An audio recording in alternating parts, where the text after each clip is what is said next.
Strana Most Híd má len niekoľko mesiacov od svojho založenia silnú podporu medzi voličmi, aspoň podľa prieskumov verejnej mienky. Pán predseda, aký výsledok očakávate v regionálnych voľbách 14. novembra? No, priaznivý výsledok v prieskumoch je vždy dobrá spätná väzba. Je to signál od voličov, nakoľko považujú za dôležitý vznik a existenciu takej novej strany, ktorá namiesto vyvolávania napätia presadzuje spoluprácu. Namiesto ústavičných hádok hľadá riešenia a namiesto sebeckých záujmov je odhodlaná hájiť záujmy spoločenstva ľudí.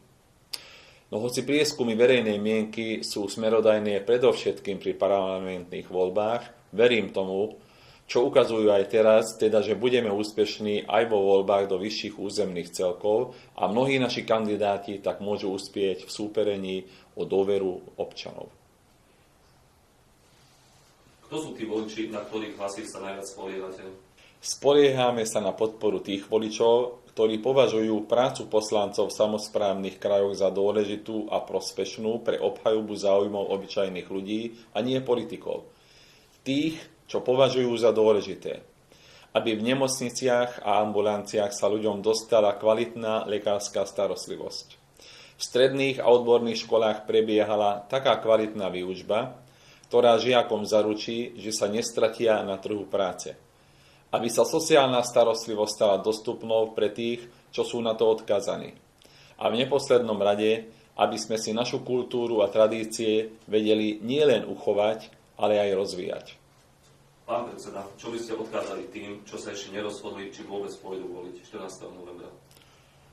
Ja si myslím, že treba si uvedomiť jednu vec, že práca poslancov v krajských samosprávach nie je o vysokej politike na celoštátnej úrovni, ale o mravenčej práci pri riešení každodenných problémov ľudí žijúcich v jednotlivých regiónoch.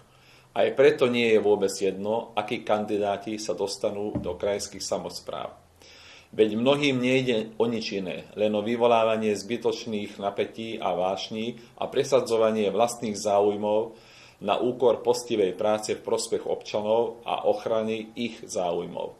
Kandidáti strany Most Híd ponúkajú voličom alternatívu poctivej spolupráce a prospešných riešení.